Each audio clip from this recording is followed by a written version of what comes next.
Hello everyone, आज हम बात करने वाले प्लेसेंटा के बारे में। ठीक है, तो जो प्लेसेंटा होता है वो क्या होता है?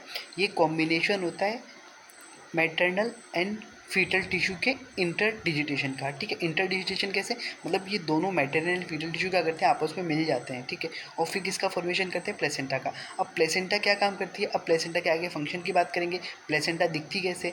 तो जो बच्चा डिलीवर हो जाता है उसके बाद जब हम प्लेसेंटा को निकालते हैं तो प्लेसेंटा कुछ ऐसी दिखती है। ठीक है, प्लेसेंटा कुछ ऐसी दिखती है। ठीक है, अब ये प्लेसेंटा के फंक्शन के हम आगे बात करते हैं। सबसे पहले बात करते हैं प्लेसेंटा के अपने पार्ट्स क्या क्या होते हैं। ठीक है, तो जो प्लेसेंटा के हम पार्ट्स की बात करते हैं तो मेनली इसके अंदर दो पार्ट्स होते हैं प्लेसेंटा के अपने। एक तो इसका होता है मैटरनल पार्ट। ठीक है, एक होता है इसका मैटरनल पार्ट और एक होता है इसका फीटल पार्ट। ठीक है, एक होता है इसका फीटल पार्ट। अब मैटरनल फीटल पार्ट, ठीक है, तो जो मैटरनल पार्ट होता है, ठीक है, ये वाला जो मैटरनल पार्ट है इसको अपन क्या बोलते हैं? इसको हम बोलते थे क्या? डेसीडुआ। इसको हम क्या बोलते थे? डेसीडुआ। ठीक है, और जो फीटल पार्ट होता है इसको हम क्या बोलते थे? कोरियोनिक विलाय। ठीक है, कोरियोनिक विलाय। इसकी बात हो गई है अपनी। ठीक है, तो अपन क्या बोलेंगे? मेटल पार्ट को अपन क्या बोलते हैं? डेसिडुआ, और फीटल पार्ट को बोलते हैं कोरियोनिक विलाई। तो ये अपना प्लेसेंटा कुछ ऐसे दिखता है। अब इसके फंक्शन की बात करते हैं। तो जो सबसे पहला फंक्शन आता है इसका, ठीक है, जो सबसे मोस्ट इंपॉर्टेंट फंक्शन है वो क्या है इसका? Respiratory function. ठीक है, इसका सबसे पहला फंक्शन क्या है? Respiratory function. क्योंकि हमें पता है जो बच्चा, जैसे ये कोई छोटा बच्चा है, ठीक है, ये अपने माँ के पेट में है, ये छोटा बच्चा है, ये अपने माँ के पेट में, तो इसके लंग्स हैं, ठीक है, ये अभी क्या है, ये डेवलप नहीं है। इसके जो लंग्स है वो डेवलप नहीं है। लंग्स डेवलप नहीं है, क्योंकि लंग्स डेवलप होते हैं कब? लंग्स डेवलप होते हैं आफ्टर बर्थ। ठीक है, लंग्स डेवलप होते हैं आफ्टर बर्थ।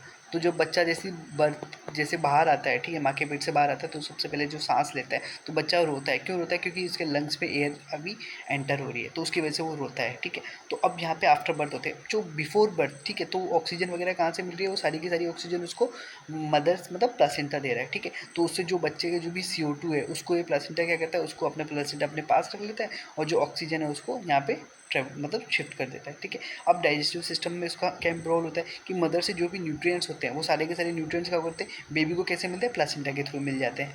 ठीक है, अब हम बात करेंगे फिर किडनी के फंक्शन की, क्योंकि बच्चे के पास जो किडनी है वो भी इसकी एक्टिव नहीं है। ठीक है, क्योंकि अब बच्चा खुद से सुसु पोटी तो कर नहीं सकता है, तो उसकी जो वेस्ट प्रोडक्ट्स हैं वो प्लासेंटा के थ्रू क्या करते हैं? वो मदर के पास चले जाते हैं। ठीक है, और फिर वहाँ से वो मदर की बॉडी से एक्सक्रीट आउट हो जाते हैं।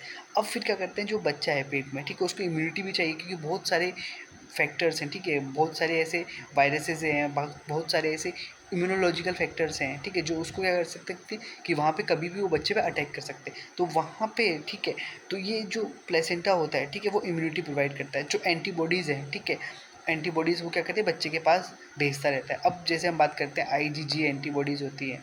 ठीक है, तो IgG एंटीबॉडी क्या करती है? ये प्लेसेंटा को क्रॉस करके बच्चे के पास चली जाती है। ठीक है, अब जब भी क्रॉस करके बच्चे के पास जाती है तो उसको क्या करती है? उसको इम्यूनिटी प्रोवाइड करती है। ठीक है, अब यहाँ पे क्या करते हैं? जो ग्रोइंग फीटस है उसको एक तरह से इम्यून बैरियर हो जाता है, ताकि ये प्रोटेक्ट करके रखता है उसको। ठीक है, कि फर्दर उस पर कोई भी डैमेज ना हो।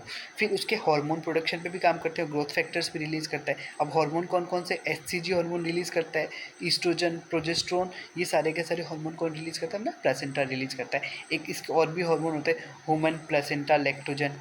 ठीक है, HCG हो गया, ईस्ट्रोजन, प्रोजेस्टेरोन हो गया, ये सारे के सारे काम किसके होते हैं? ये अपने प्लेसेंटा के काम होते हैं। ठीक है, इतनी बात हम कर चुके हैं। अब हम बात करते हैं फिर कैसे कि ऊपर बात कर चुके हैं, फिर इसकी लोकेशन क्या होती है। ठीक है, तो हम बात करें कि प्लेसेंटा की मोस्टली हम जो लोकेशन की बात करें, एंटीरियर लोकेशन हो सकती है, पोस्टीरियर लोकेशन हो सकती है, लो लाइंग प्लेसेंटा हो सकता है, या फंडल प्लेसेंटा हो सकता है। तो ये वाली जो टर्म है ये अभी ज़्यादा यूज़ नहीं आती है। ठीक है, तो हम इन तीनों की बात करते हैं। ठीक है, तो प्लेसेंटा एंटीरियरली हो सकता है। एंटीरियरली मतलब कैसे? बच्चे ये देख रहे हैं, ये एंटीरियर है, ठीक है, और ये वाली कैसी? ये पोस्टीरियर है। ठीक है, लो लाइंग मतलब ये प्लेसेंटा यहाँ पे नीचे आ गई, जिसको हम प्लेसेंटा प्रीविया भी बोलते हैं, इसके हम आगे बात करेंगे। ठीक है, तो ये बात कर चुके। अब यहाँ पे बात करते हैं किस चीज़ की? हम बात करते हैं किसकी? अब जैसे हमने बात की, जो इसमें सबसे मोस्ट इंपॉर्टेंट जो टर्म आती है, ठीक है, नॉर्मल प्लेसेंटा कैसी होती है? अब जो नॉर्मल प्लेसेंटा है, ठीक है, नॉर्मल प्रेगनेंसी में जैसे आप देख पा रहे हैं यहाँ पे, ठीक है, तो ये कौन सी है? ये पोस्टीरियर प्लेसेंटा हो गई अपनी। ठीक है, ये पोस्टीरियर वाली प्लेसेंटा है। अब यहाँ पे नॉर्मल प्रेगनेंसी क्या होता है? जो प्लेसेंटा होती है जो अटैच होती है, attach to temporary layer in the uterus that shed at delivery. ठीक है, तो ये नॉर्मली अटैच रहती है। नॉर्मली अटैच मतलब जस्ट टेम्परेली अटैच रहती है, कि जब जैसे बच्चे का हम बोलते हैं, ठीक है, जब डिलीवरी का टाइम आता है, ठीक है, तो उस वक्त पे क्या होता है? ये जो प्लेसेंटा होती है ये डिटैच हो जाती है। अब डिटैच होकर वो थोड़ी देर बाद वापस बॉडी से एक्सपेल आउट हो जाती है।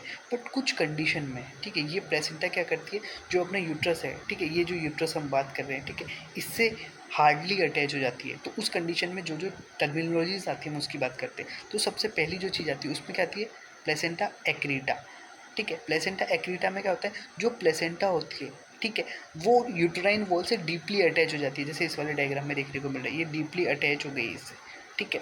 तो ए से अटैचमेंट, ए से एक्रीटा, ठीक है। अब फिर इनक्रीटा, अब इनक्रीटा में क्या होता है, जो प्लेसेंटा होती है, ठीक है, प्लेसेंटा होती है, वो क्या करती है, when the placenta attach into the uterine muscle, ठीक है, इनक्रीटा मतलब अंदर चली गई, ठीक है, इनक्रीटा मतलब अंदर चली गई और वो यूट्राइन मसल से उनसे जाके अटैच हो जाती है, ठीक है। अब फिर बात करते हैं परक्रीटा। अब परक्रीटा में क्या होता है, परक्रीटा में जो अपनी प्लेसेंटा होती है, ठीक है, वो क्या करती है, वो जो यूट्राइन वॉल पे भी चली जाती है, यूट्राइन मसल्स पे भी चली जाती है और उससे बाहर निकल जाती है, ठीक है। When the placenta goes completely through the uterine wall, ठीक है, यूट्राइन वॉल से पूरी की पूरी चली गई और जो नियर बाय ऑर्गन्स होते हैं, अब जब पता है कि अपने यूट्रस है, ठीक है, उसके पास में कौन सा ऑर्गन है, ब्लैडर वगैरह होते हैं, उनके पास उनको इन्वेड करके उनके पास पहुँच जाती है, ठीक है। तो यहाँ पे बात कर ले, प्लेसेंटा एक्रीटा जब अटैच हो जाती है, इनक्रीटा मतलब जो यूट्राइन मसल्स पे चली जाती है, परक्रीटा मतलब जो परफोरेट करके बाहर निकल जाती है, ठीक है। जैसे इस वाले आप डायग्राम में देख पाए, नॉर्मली प्लेसेंटा ऐसी है अपनी, टेम्परली अटैच होती है, ठीक है, टेम्परली अटैच है। एक्रीटा मतलब जब हार्ड अटैच होगी, ठीक है, जो यूट्राइन वॉल से अटैच होगी। इनक्रीटा मतलब जब मसल्स पे वो चली गई, ठीक है। परक्रीटा मतलब जब परफोरेट करके बाहर चली गई, ठीक है, ये देखने को मिल गया यहाँ पे।